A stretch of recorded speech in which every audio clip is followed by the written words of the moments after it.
nola izan dira urte hauek, ez?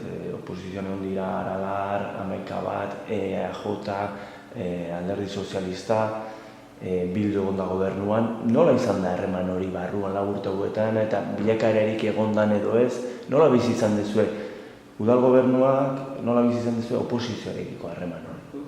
Pertsonekin ez dugu inolako arazorik izan. Ondo tratu segun eta gaina hori personalitatearen araberarekoa, batzukin gertuagoa eta beste batzukin hotzagoa, baina zuzen eraman dira gauzak eta ondo, inolako arazorik gabe. Jardunean, nik uste ez diela baten implikatu. Oposizioa ez da baten implikatu. Arala hartzen duta, oposizioa egiten zuen garaian, eta momentu oso zehaz batzutan, egitasmo konkreto batzutan ez da, baina oso implikazio gutxi egon da eta oso jarraipen gutxi gainean esango nuke. Ze guk hasierako momentutik, eta kontziente izan da nagusitasun osoa dagoela udaletxean, egin genuena izan zen informazio guztia banatzea. Hau da, oposizioa jaso du egunero sarrera eta irteeren estabiloa.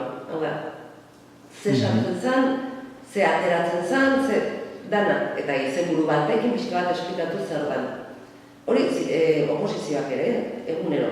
Eguneroko sarrerak eta irterak, dekretuak erabat osorik, astean behin, asteko dekretu guztia bidaltzen zaizkien, baina fizikoki dekretuak, posta elektronikoz, ez zerrenda bat, beste tokitan egiten dana, zerrendatu edo eta nahi balin badezu eskatu.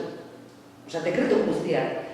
Eta baita ere, tokiko gobernu batzordeko aktak eta guztiak. Orduan, horrek, hiru elementu horiek ematen dizute, izugarrizko kontrola, udaletxean zer gertatzen den jakiteko, zer kejada gogon, zer dakiz zer eskatu dut horrek, dana. Ikustezut dana, jarraipena egiteko, dia oso tresna baliagarriak. Karo, ez zuten esfortzurik egin behar, beste udaletxetan, eskatzen haitu behar dia, gainean egon behar dute, etorri behar dute eta registroan ikusi sarreretan zer dagoen, etxera, zure korreoan zaizu dara.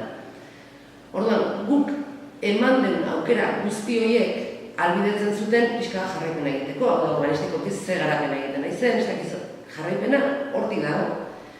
Baina nik uste ez dutela aprobetxatu aukera, ez dute nahi izan. Egia da, jardueran sartu nahi balin badezu, lan egin behar dezula, baloratuko zuten ez zula berezi. Hori da nire interpretazioa. Baina, zenbait momentutan, kontra egia da oso gutxitan bozkatu dutela, oso gutxi.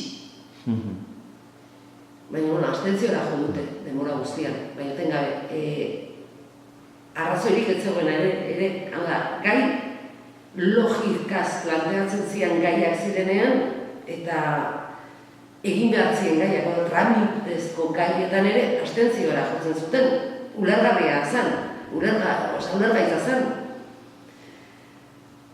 Hori orokorrean horrela izan da, zenbait momentutan pesek alde ere bozkatu du, hainbat gauzetan ere alde bozkatu dute, gauza batzutan, baina zan pixka bat egoera hori izan da ez.